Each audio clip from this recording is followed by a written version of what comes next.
Welcome to the second episode of our Rangers of a Broken World series, everyone.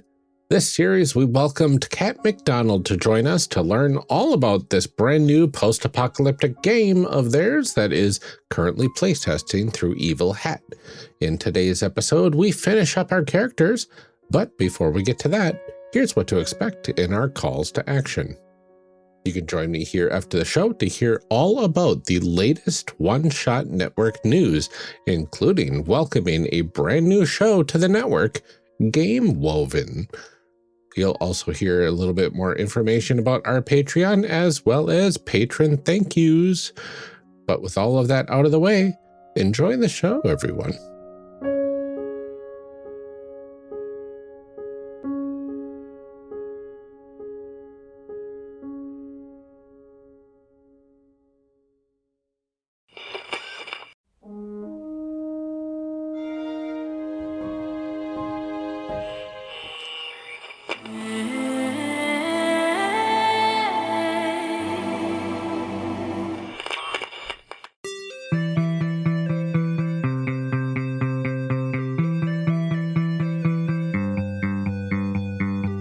Last time on Character Creation Cast, Cat was creating a wailing arcanist, Amelia was creating an enduring legionnaire, and I was creating a tidal navigator.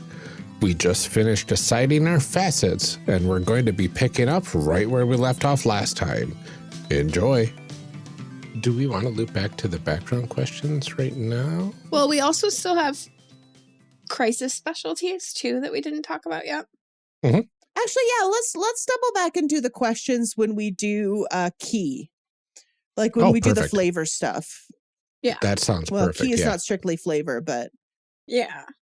By then we might have a better idea of the people. Yeah, I know I looked at the questions before and was like, I don't know yet. So yeah. Yeah, okay. Mm-hmm. In which case, yeah, then let's choose additional skills. Okay. So yeah, we got our 6 from our classes, right? Yeah. The next thing we're going to want to do is choose 4 additional skills. Ooh. Is there a list here? I learned it's actually further back in the document, the skill list. Mm-hmm. One thing I really like, I got this blatantly, I learned this from Vampire. I learned this from watching Vampire. Is that the skills are not tethered to your facets. Mm-hmm.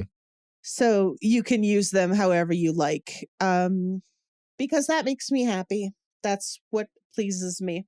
So it's like one more, like as long as you can justify why you're using that, or yeah. And there are a couple examples. I'll read one. I'll read the top one. Will I? Yeah, I'm going to read athletics. Okay. Yeah. Are we back on? Yep. Yeah. Okay, well, you can cut the question then, can't you? You can. I could. Sorry. We can cut all sorts of things. I love that. I love that for us. Uh-huh. So, athletics.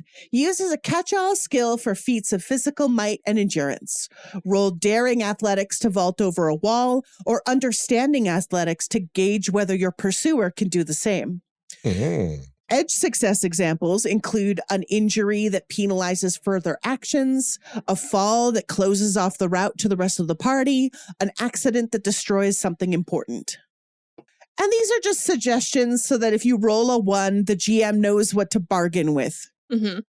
I already have the athletics skill, but all the skills are written like this with notions of like what it looks like when you use it with different facets.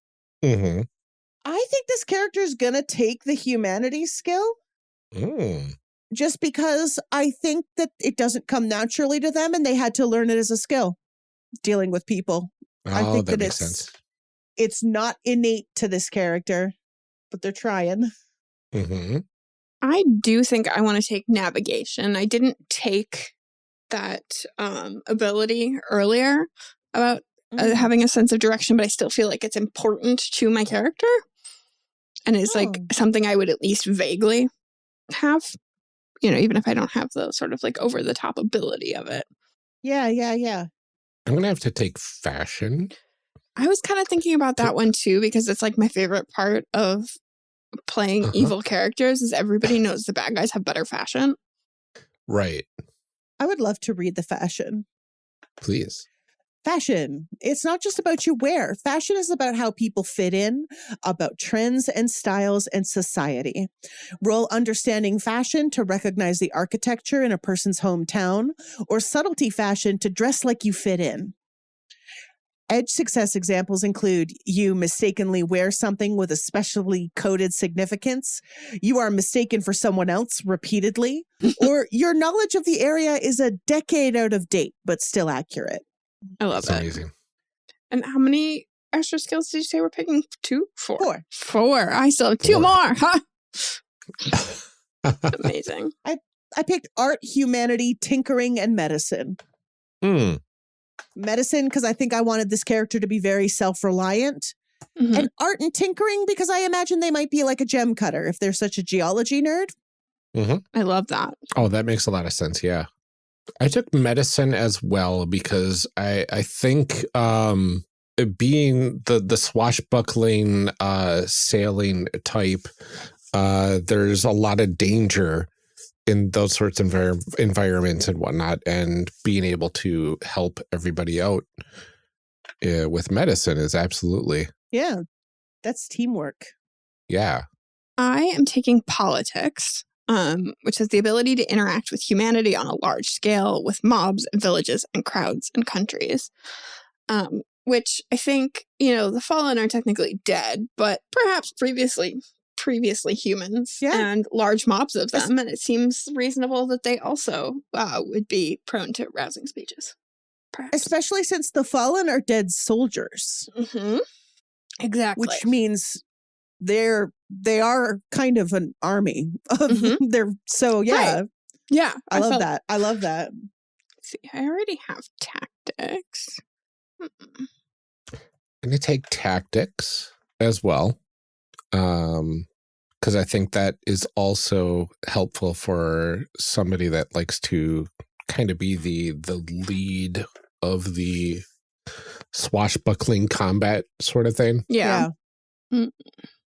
Roll daring tactics just to come up with the right now plan. Yeah. I love it. I think I'm going to take tracking just because that seems like a cool, fun thing to have. Okay. Like, why not? Because I definitely wasn't going to take focus. Don't be ridiculous.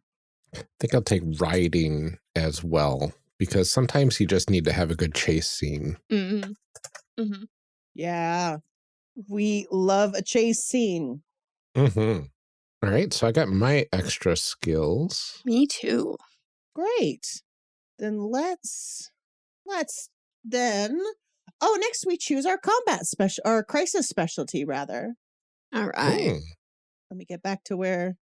So once you've chosen your skills, we've got a list of crisis specialties. These are specific ways your character engages in a crisis, and they affect your various roles. And if you need to ask any questions about the crisis mechanics, obviously I'm here for you. It's on page 61. Yeah, I'm using a text. I'm using because I have that, but yeah, because you have the original. Yeah. So these are, regardless of what type of ranger you are, you can choose any of these, right? Yes, that is correct. They're all really good. Yeah. There's 14 specialties to choose from. I kind of want to go with clear-headed because, like, obviously that was the thing I'm talking about earlier about, like, I've got it, Yeah. Sort of things are going crazy, but it's my time to shine. Yeah. I'm thinking medic. I'm not imagining this is a very leaderly or athletic character. Yeah. But I think because they have medicine and they don't tend to focus on the main problem, I think we've kind of established that this character is usually focused on something else. Right. That medic is maybe a good role for them. I feel like that goes along well with, like, the sensitivity too. Yeah, they'll be more concerned about their friends being injured than about, like, the crisis. Right. Yeah. Well, and I think it's also one of those, like, this is a thing that I can control. Yeah. Oh boy, do I know that feeling. Mm-hmm. This is such a neurodivergent character that I'm very happy I'm building. I think I'm going to go with inspiring for mine. That sounds right. Yeah, so whenever you advance a goal, a party member can activate part of their key and gain +2 dice on their next roll. We're about to talk about key. Mm-hmm. Ooh. Yeah, mine clear-headed is while you have 0 scatter, you always contribute 3 additional successes when you roll from the advantage pool. And medic is when you spend time in a crisis helping someone clear a hit, either with a skill roll or with magic, you can gain 3 extra scatter. If you do, this action does not cost your turn. Nice. So I can basically take free hits, take free heal actions if I take on a little scatter to do it. And between Dendra being able to reduce my scatter and Iron Will making it so I can still move if I'm at 10, I think I'm going to be kind of pushing it a lot, kind of just in terms of my character, which I love. I'm feeling it. Very different from your character, because your character's clear-headed, is probably not going to scatter as much as mine. No, but I do have overscatter, so you can just blow it all in one huge. Right. I love that. I love that for you. Yeah, I've got this really like all or nothing vibe going on over here, and I'm for it. Yeah. That might be also me as a person. I feel like that very much describes my manic depressive situation too. I know. There's on or off. Yeah. Whereas my character is very much me, and like, there's always a little bit more I could do. There's always a little bit more I can do. Why am I dissociating? Yeah. Like, oh, wait. Right? Okay, so next step is to choose a key, signature notes, and a lesson. This is the fully freeform stuff. Oh boy. So your key is a list of 5 motivations. I've put some samples in here.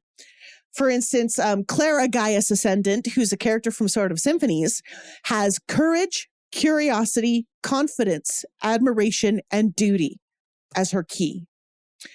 And whenever you're taking an action, if it's in line with one of these 5 motives, you could put a check next to the motive, and you could get an additional 2 dice on your action. Once you check off all 5, you get a full scatter refresh, and you have access to your signature spell.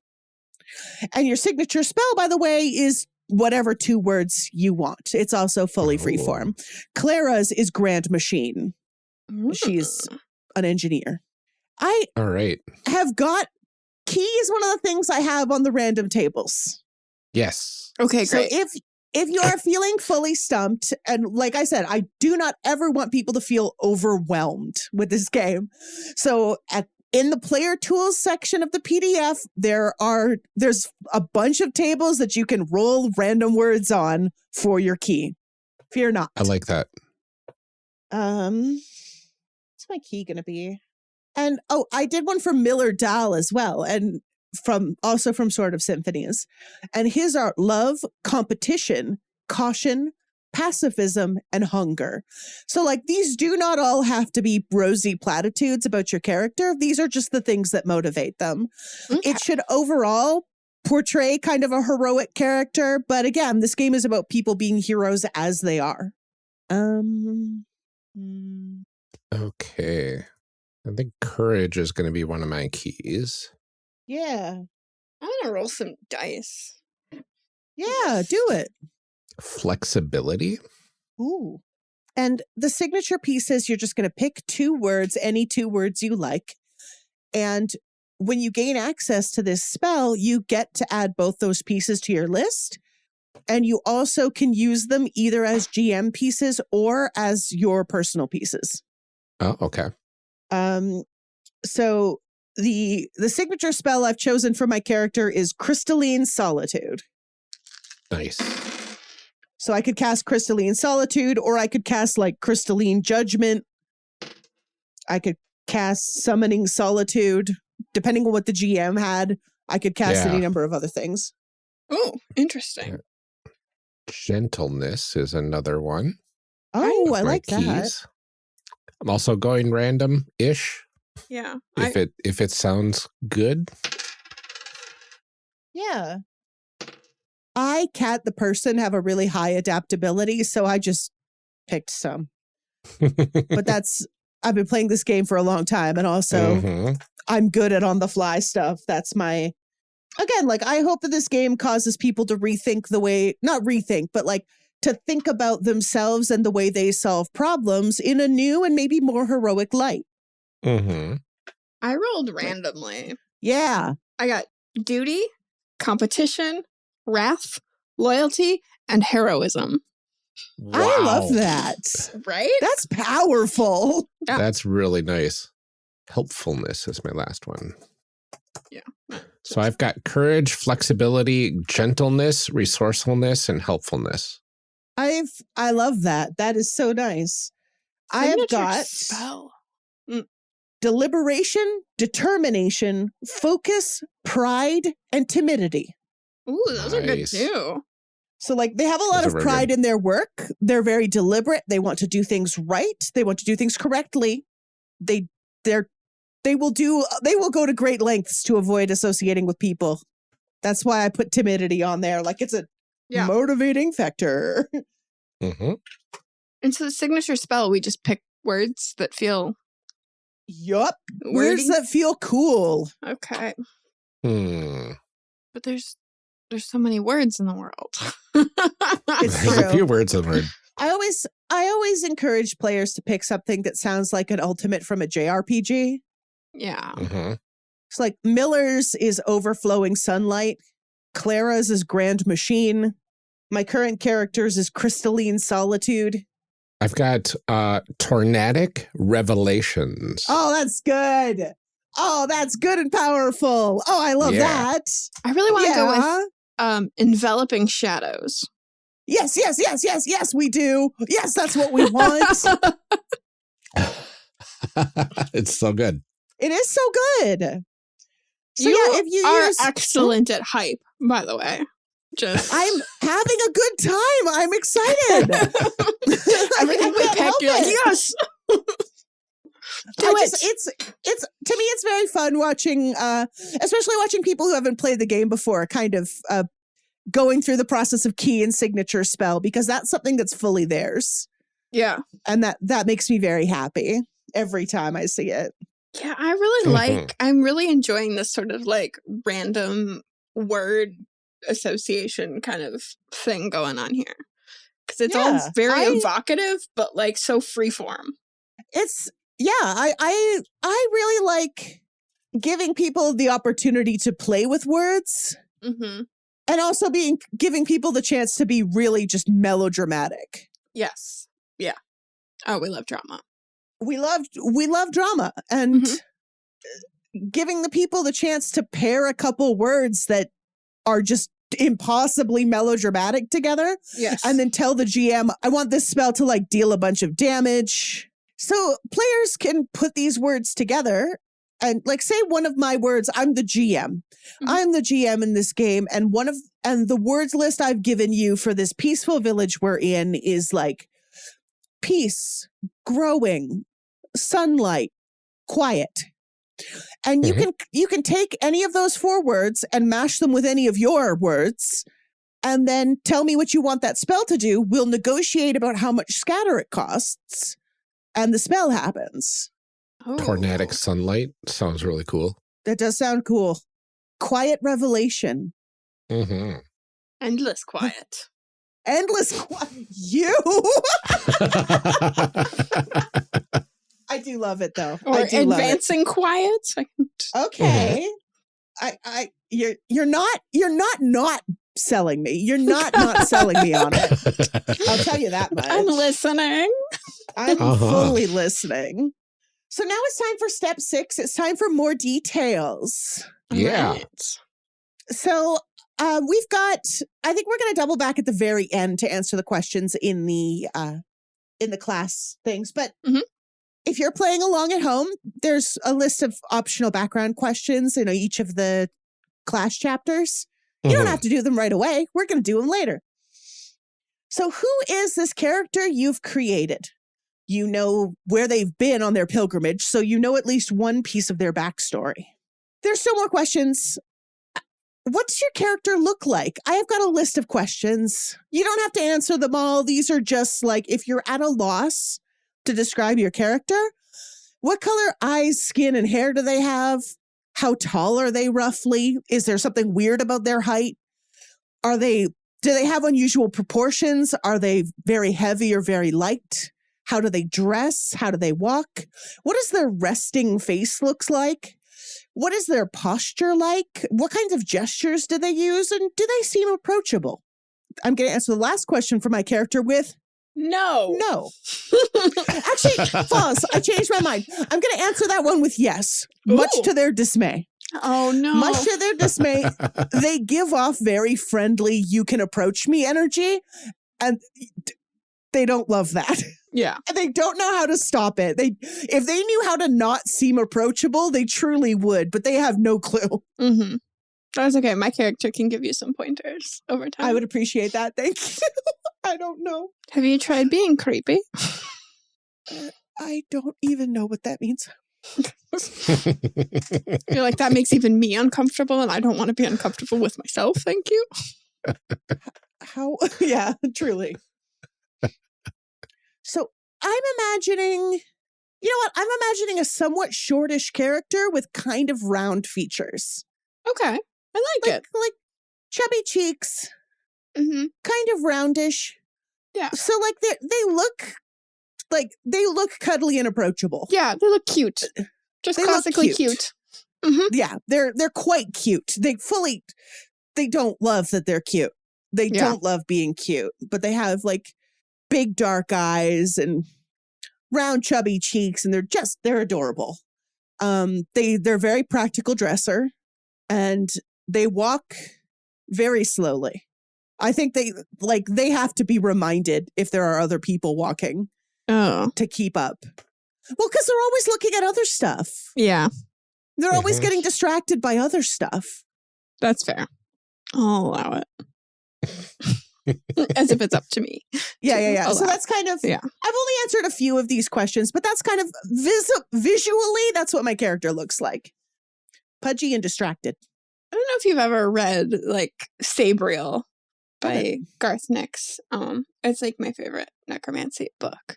Okay. But in that, the concept is like she sort of kind of straddles the line between living and dead, and like you step into this river or whatever, but it slowly like leaches all of the color and everything out of you. So people who routinely enter that world are very pale and very, like kind of have dark eyes, like a sort of like lack of coloration.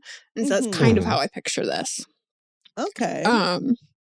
And also I think very thin, sort of like almost that edge of like, are you starting to waste away a little bit? And then obviously very fashionable. Obviously. In the most spooky way possible. Nice. Spooky fashion. Spooky fashion. In a little bit of contrast to that. Just a little. Usually Ryan and I, we're so similar all the time. I know. So my character dresses as if they are the main character of their own anime, Yes. with Accurate. bright and flowing colors. Do you have teal hair? Long dark teal hair that flows in the wind, but ties back easily into a ponytail when stuff goes down. When you've got a swashbuckle. Yeah. Yeah. So swashbuckling mode is put up the ponytail, get ready for some action. And their eyes are a deep blue, like looking into the bottomless pools in the ocean. Oh. Mm-hmm. Mm-hmm. Ooh, cute. So two of us are cuties and one of us is Spooky. vampire. Yeah. Which I feel like Yeah. Ryan and I are just playing the most ourselves character. Like we just Mhm. fully leaned into I'm here for Everything it. that I'm we here are. for it. that is our on-show dynamic every time is necromancer and magical girl. And I love that that's become our brand over the last 6 years. That Mhm. like that's our brand. I honestly, I love it too. I truly do. Mhm. It's so I've got a chunk here about the origins, like where people come from in Amilta. Mhm. And that's, I mean, we're not going to end up like playing in the game. These are just kind of overviews of like broad overviews of where people come from and what different cultures there are. There aren't really nations anymore. Right. Like, I imagine my character is coming from the interior. People from the interior tend to have dark brown or golden skin and curly or wavy black hair and dark eyes. The interior was the place hardest hit by the cataclysm. So my character's ancestral homeland is definitely buried.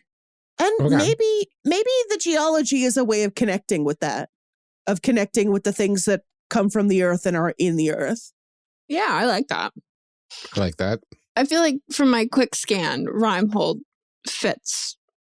Yep. That's well also with me. that's the far north. Yeah. So that's where your pilgrimage would have taken place as a legionnaire as well. Yeah. And I like if your character's from Rimehold, they grew up in harsh circumstances and were probably raised to be cautious, especially after dark, and to stay close to their family. They might have had a close call with a horror, depending on whether they grew up in the north or not. So I'm going to say yes, horror. What do you think, Ryan? I'm kind of getting Alter Islands vibes. Yeah, that's what I'm kind of thinking as well. Adventurous and curious. It was very much the people of the Alter Islands were very much based on like my personal ancestry, which is the Atlantic and either the UK or the northeastern part of North America that is pretty convinced it's part of the UK in some ways. I was born in Nova Scotia. We've got some hangups about the Nova part, but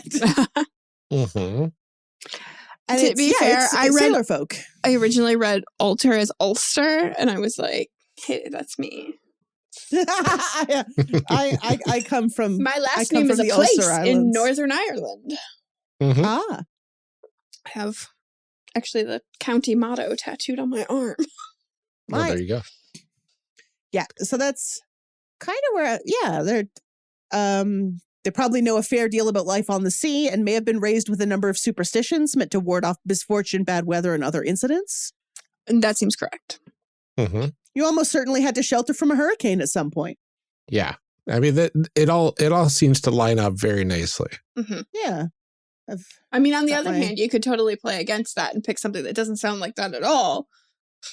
That's true. You could be from a desert. You could be from the desert. You could be from the Coral Coast. People from the coast tend to have red, brown, or dark golden skin with very dark hair and eyes. They have a reputation for being jovial and friendly.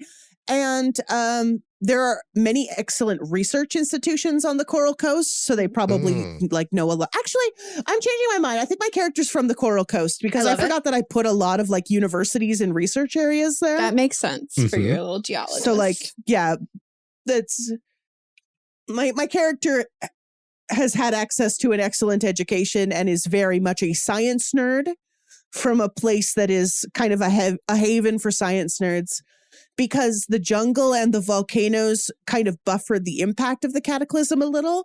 So the science that had been going on since humanity has lived there has been uninterrupted.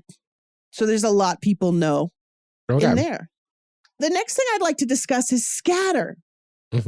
Because everyone reacts a little differently to scatter. Scatter is basically you're disassociating, you're pushing your identity, your soul out of your body. And so different people react differently to that.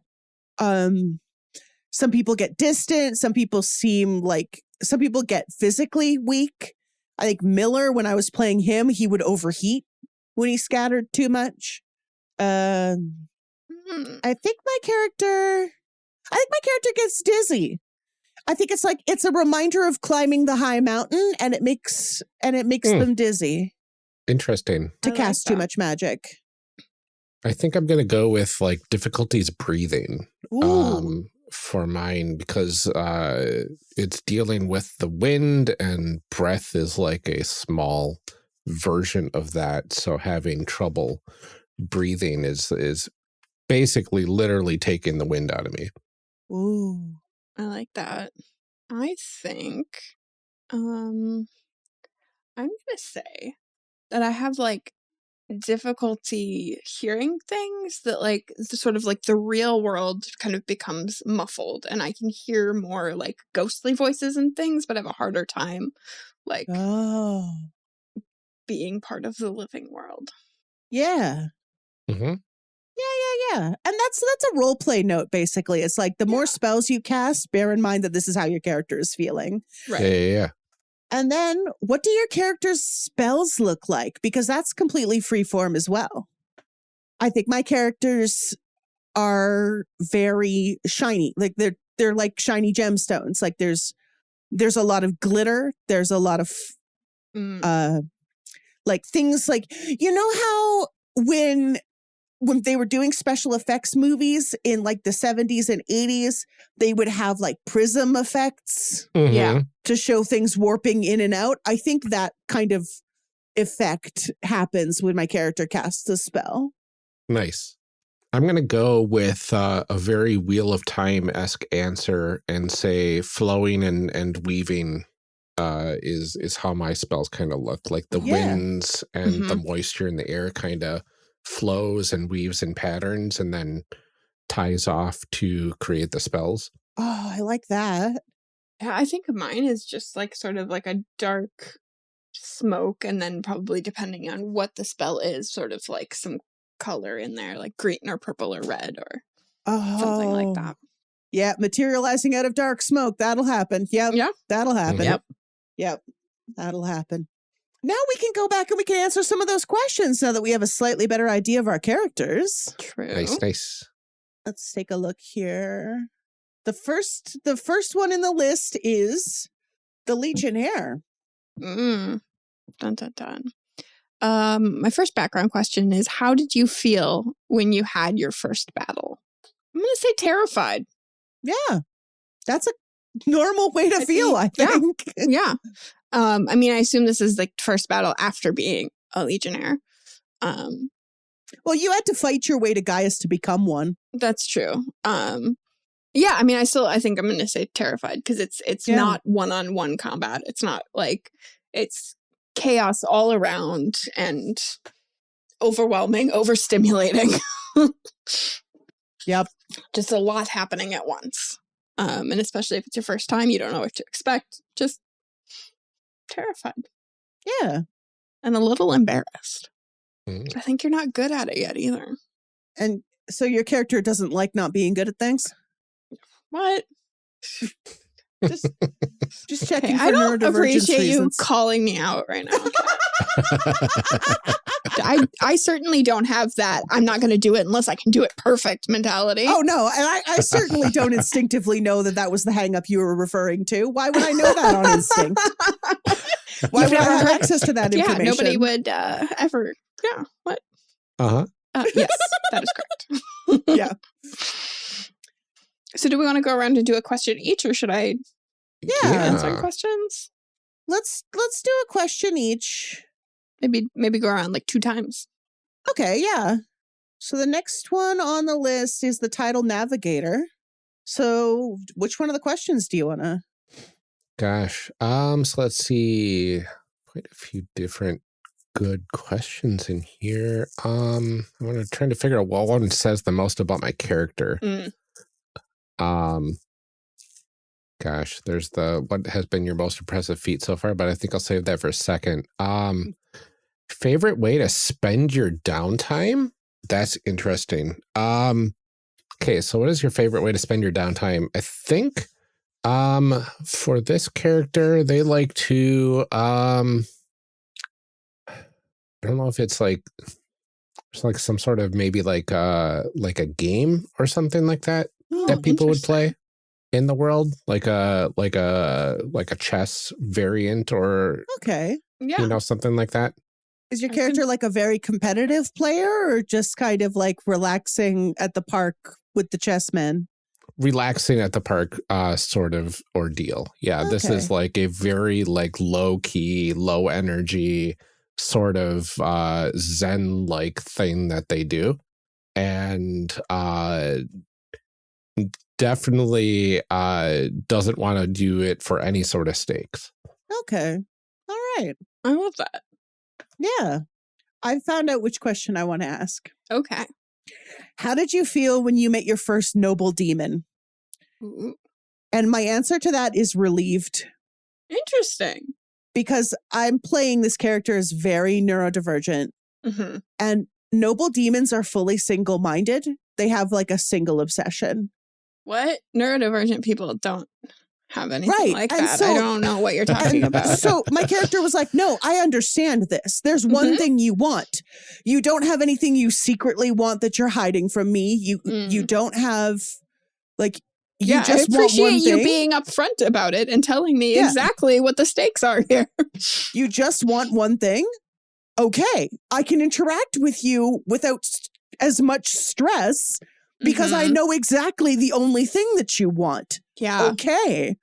And so I Oh, think I like, really like noble that. demons are very stressful because they are nearly godlike in power. Mm-hmm. But my character was relieved to find that despite them having nearly godlike power, they have a single clear motivation. And that's much easier. I like that. Yeah. We are back to me then. Yeah, back to you. Do you consider yourself a soldier first, or do you have another profession? I don't think I consider myself a soldier first. I think the question is what other profession do I have? If you don't have an idea, I'd like to make a pitch. Please. Taylor? Taylor. Ooh. Yeah, I'm kind of Mm. into it, honestly. Your character's a flamboyant dresser and very interested in fashion. Yes. And fashion and politics, which I also like to think kind of go hand in hand with like culture and things like that too. So I think maybe I'm very even a interested couturier. in yeah. Like maybe not just a tailor, but like a high-end fashion designer Yes. Absolutely. I love it. who just also happens to have soldiering experience. Right. Soldiering experience, but also a deep knowledge of, historical fashions too. Because obviously ghosts are wearing whatever they wore while they were when they died. So, Yeah. I think I really specialize in military jackets. Yeah, that's like, you know so much about military uniforms through the Right. ages. Yeah, but make it fashion. Pre-cataclysmic military uniforms. Yes. I got you. Yeah. Now I'm thinking about an assassin type character that dresses their targets before they kill them so that they could be I stylish learn in death. everything about them and then Wow. dress them and then kill them so we can have super sexy ghosts. That would The be amazing. absolute. Okay, you know what? The absolute hottest ghosts. Okay, Right. that's what Yeah. we're here Exactly. for. I mean, that's All what. right. It took me a second, but I'm on board. You're Okay, like, great. let's do Oh, it. hot Let's do it. ghosts. You had me at hot ghost. Yeah. Okay. No, it took me a second. You didn't exactly have me at hot ghosts, but I did get on board. I'm with you Okay. now. Yeah. Okay, We sold it. It's good. we got there. All right, Ryan, what do you have? Gosh. Most impressive feat so far? Ooh. What has been your most impressive feat so far? How about splitting a hurricane that was threatening a village? Oh, that's good. I really like that. That's so good. I like to imagine it's like an island so that the hurricane can like split and go around it. Mm-hmm. Yes. Yeah. That's pretty dope. Oh, I love that. Yeah. I'm all about that. That sounds really cool. Perfect. Just like standing alone on the cape, watching the hurricane wave in, waiting for the right Mhm. moment. But also wearing yeah. a cape that's blowing in the breeze. Oh, yeah. Absolutely have to. 100%. 100 mandatory. You know my character wears a cape Obviously. constantly. Obviously. Absolutely. Wait till I design a new one for you. Oh my gosh. I've picked, what did you learn on your pilgrimage? Ooh. And I think my character learned, I'm thinking he. I'm feeling he for this character. I've been saying they the whole time, but I'm feeling through to he. And I think he learned that he's tough. I think he'd been told a lot that he wasn't very tough because he's pudgy and slow. Mm-hmm. But when it came to the endurance question of climbing this mountain, like he has the iron will ability. Like he made it up the mountain. Yeah. And even when he's cast enough spells that any other person would be unconscious, he can still walk. Like, Mm-hmm.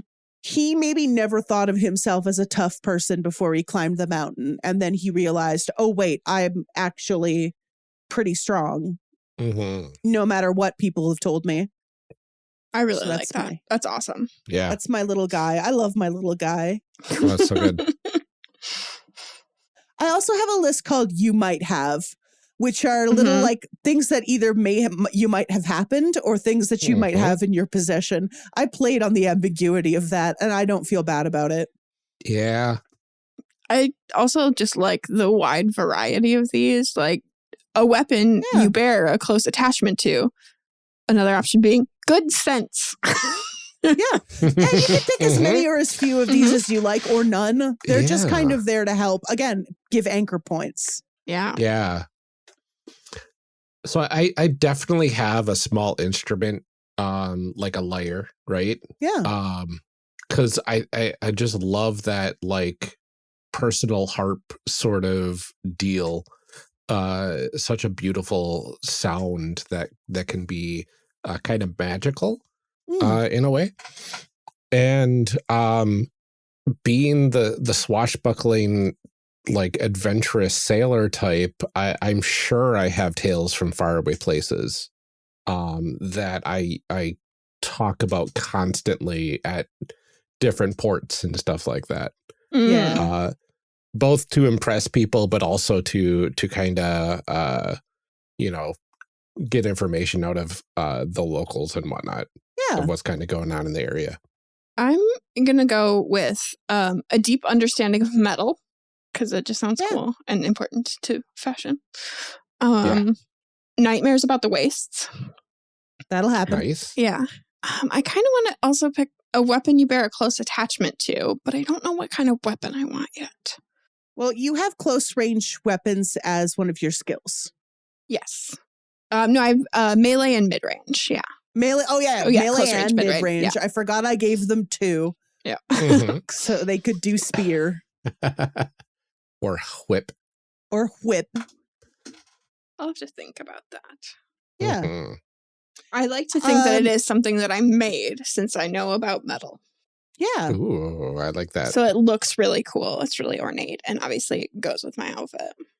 I was actually going to pitch the opposite. I was going to pitch the first sword you ever made, and it's a little bit janky and unstylish.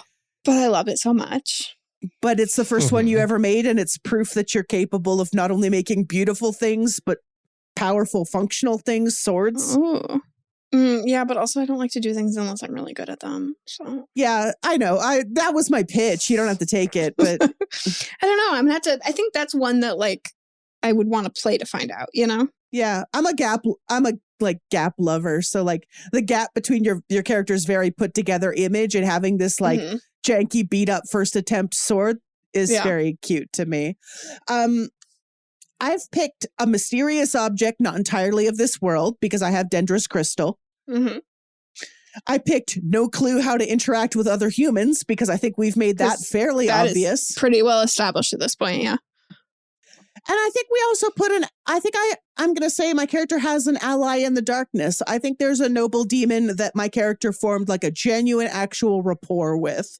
And they like, it's hard to express what kind of relationship these two have, because noble demons are single-minded completely. But like enough that my character can trust this demon, which is a weird thing to think about or say. Yeah. They get each other. They get each other. I'm also going to add a favorite song. Yeah. It's something that I have. Tattoos. She's got tattoos. I've decided this is this character's gender is she, they. Okay. And tattoos commemorating your voyages. So she's got some tattoos from various ports that she's been to. That kind of tie together the cultures of the places that the important places that she's visited. And finally, they created something truly beautiful. And I'm going to say it's a haunting and ethereal song that she composed. Just like one of those sorrowful melodies you hear closing up on Last Call in a dockside pub. Mm-hmm. Mm-hmm. That everybody knows, like but only the really good singers can pull off. The ending theme song to the anime that she stars in. Yeah. Oh, you. Yeah, I love it. I love it. I'm all about it. It's beautiful. Uh-huh. It's I have a title navigator who is a boxer and a diva in sort of symphonies. And her song is Alas for the Mist Rider, and it's her kind of sad, almost last call, make everyone cry song. Absolutely. And then she goes to punch horrors. It's my girl. Like you do. Yeah. Yeah. Like you do. Absolutely. And now all we have to do is do like names and stuff. Yeah. Typically, because, okay, I did not write Tolkienian fantasy. Okay. However, I love Tolkien. Mm-hmm. So I tend to name things in Old English because that's how Tolkien would have done it, because he was a noted Anglo-Saxonist, and I've read his translations of Beowulf. So my character's name is Baladian Shearstan. Baladian is the word meaning to apologize. Oh. And Shearstan means bright stone or shining stone. Nice. So that's my sweet baby boy is Baladian Shearstan. Names are hard. Names are hard. I also use a lot of like modern English names as well. Yeah. Usually I use a baby name book. Because I have one in particular that has like sections on like thematic names. But it doesn't always work as well with like more fantasy type stuff. Yeah. Mm-hmm. I also do tend to use modern English words a lot in names. Like the diva I mentioned is Votha Farways.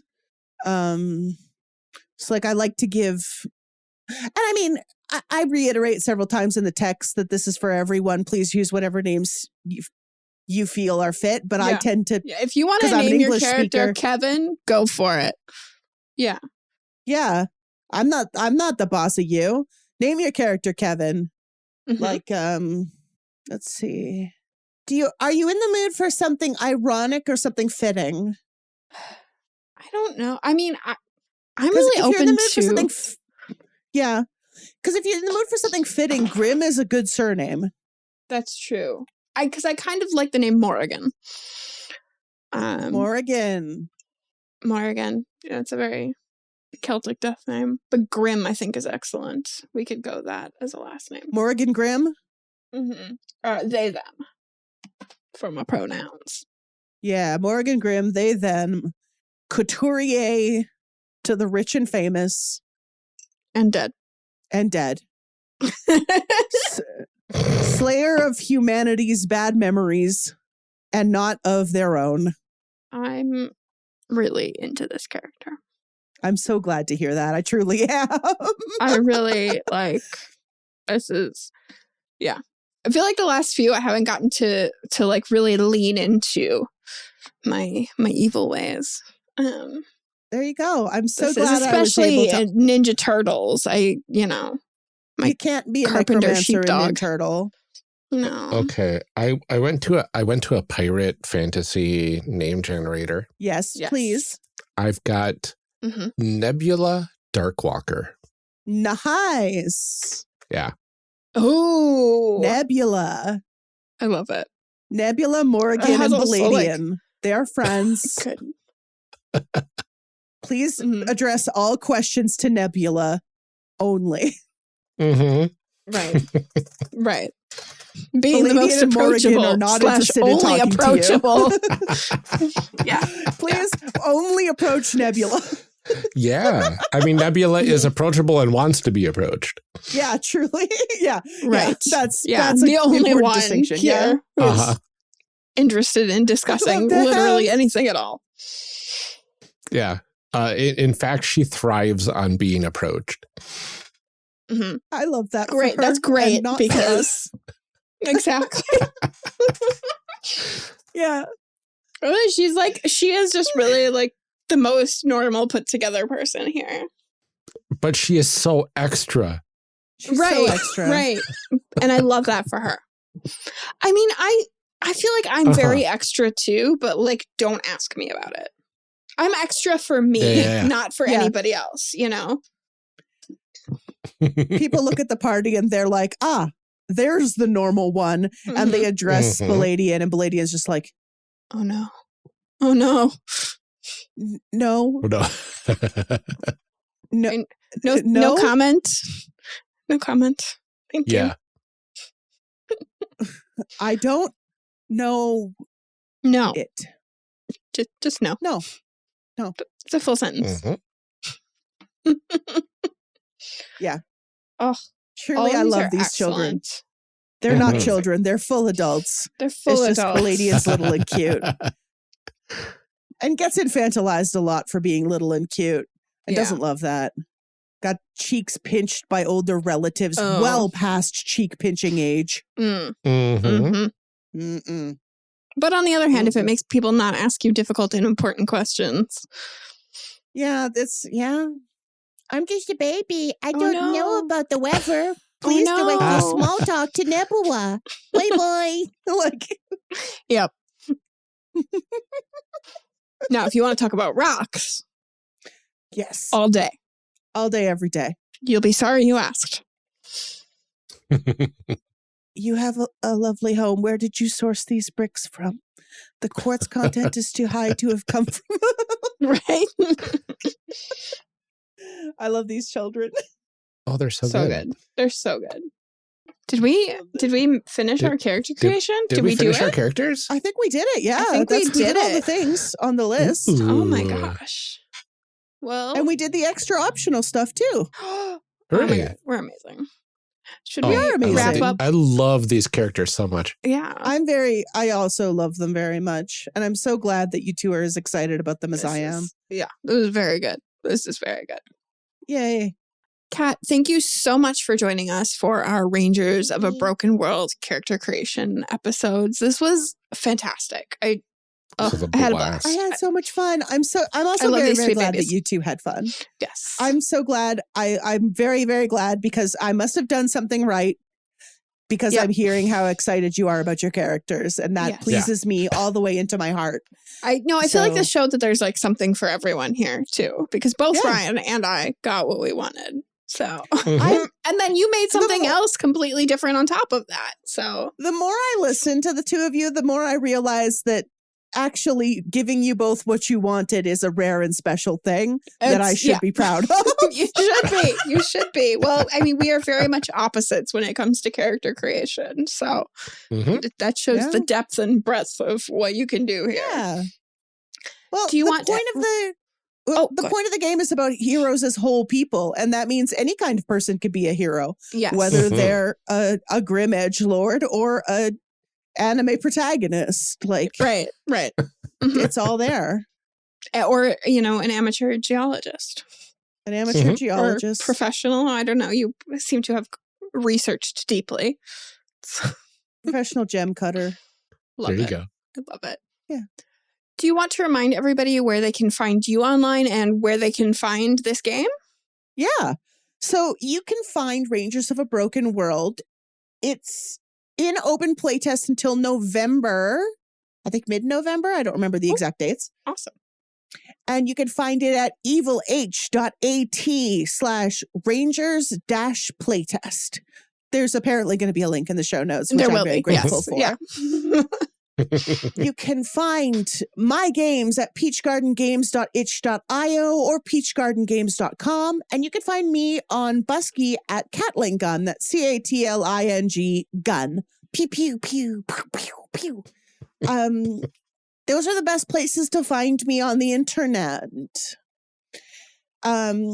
This game is going to be, it's in open playtest right now. It's going to be coming out from Evil Hat. I'm tremendously excited. I am over the moon. You've got a limited time if you want to get in and get your name in there as a playtester. But either way, I'm excited to go on this journey with you, listener.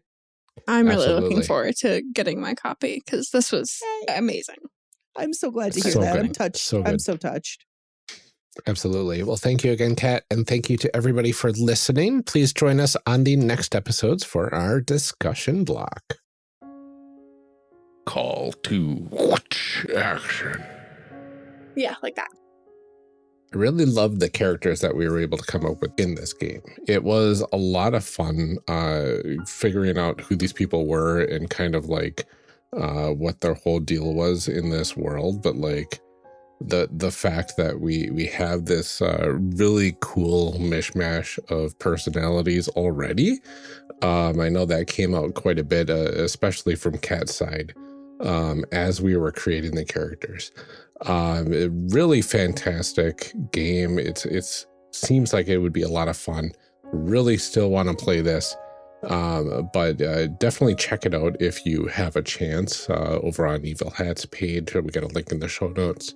This game seems like it'd be a lot of fun to playtest. So you can grab your copy today and get a good playtest going on that. I think it only goes through November. I'm not sure on that. But you want to check that out as soon as you can to see all these cool things and kind of see what things will change and improve upon when the game actually releases to the public. So absolutely check that out. But before we let you go for the day, we do have some calls to action. First up, in exciting one-shot network news, we have a new show joining us today. This is a show that's been around since about March of 2023 and is finding a new home in the One Shot Network. This show is called Gamewoven. It is a actual play podcast where the goal is to build an entire world utilizing different games for different aspects of the world building. Much like some folks use games like The Quiet Year to establish a setting that they'll be playing in with a different game. Only this podcast takes that concept and dives much deeper by rotating different games every few weeks. It sounds really cool, and they are brand new on the network. So head on over to oneshotpodcast.com to learn more about them and check out their feed. We'll have a link in the show notes. And there is a lot more news coming from the network later this month. So stay tuned here in the coming weeks to get the scoop. If you like what we are doing here and want to support our show, please head on over to our Patreon at patreon.com/charactercreationcast and sign up for any of our basic tiers as a free trial. Each level has a ton of great rewards associated with it. We have exclusive stickers, custom dice, thank you cards, exclusive bonus episodes from time to time, as well as chit-chats, among other great rewards. We also have bonus outtakes for all patrons, even the free ones, so now is a great time to sign up and help us out in the process. We also like to thank all of our paying patrons personally every episode. You all mean the world to us, so let's go ahead and get started. DJ G, aka Tigranosaurus, Eric Bonts, and Daryl Holiday II, we are so grateful to you. Thank you. Shadim Cabal, The Shyest Barbarian, and Benjamin Sweeney, you all rock. Thank you. Lorcan McInnes, Rob Fletcher, and Kevin Brown, we are so grateful to you. Tentacle Duck, John Adamus, and A3 Sketchpad, thank you for your support. Cole McCallum, Carlos Salazar, and Eric S., we appreciate your support. Thank you. Thank you to Ian Potmeyer, Sorigoth, and Liam G. Brian Colm, Garden GM, and Tanglefoot, thanks for your continued support. Blue Kryptonite, Danny, and Nicole Trainer, we appreciate your support as well. Thank you. Leah Murray, Kenning, and Brian Kurtz, you are all awesome. Thank you so much. And Mark E. Fair and Drew Owen, thank you so very much for your continued support. And thank you to all of our future patrons. Your support means the absolute world to us. Every bit of support here helps tremendously, and we are incredibly grateful to all of you. If you are already supporting the Patreon or can't afford to do so right now and still want to show your support for the show, the next best way to do so is to leave a review on Apple Podcasts, Podchaser, Podcast Addict, or even Facebook. We'll read your review right here and thank you personally. That's all we have for today's episode. Next episode, we get into some phenomenal discussion with Cat McDonald. But until then, take care, everyone. Stay safe, drink some water, and keep making those amazing people. We'll see you next time.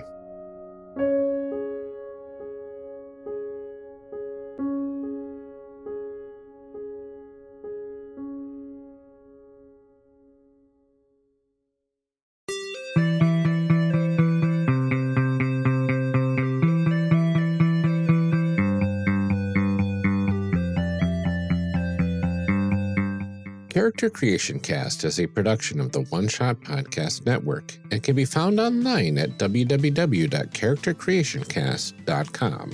Head to the website to get more information on our hosts, this show, and even our press kit. Character Creation Cast can also be found on Twitter and Blue Sky at CreationCast, or on our Discord server at discord.charactercreationcast.com. I'm one of your hosts, Ryan Bolter, and I can be found on Twitter and Blue Sky at Lord Neptune or online at lordneptune.com. Our other host, Amelia Antrim, can be found on Twitter and Blue Sky at Ginger Reckoning. Music for this episode is used with a Creative Commons license or with permission from the podcast they originated from. Further information can be found within the show notes. Our main theme music is Hero Remix by Steve Combs and is used with a Creative Commons license. This podcast is owned by us under Creative Commons. This episode was edited by Ryan Bolter. Further information for the game systems used and today's guests can also be found in the show notes. If you'd like to support our show, find us on Patreon. Get access to bonus episodes, exclusive merch, and much more at patreon.com/charactercreationcast. Thanks for joining us. And remember, we find that the best part of any role-playing game is character creation. So go out there and create some amazing people. We'll see you next time.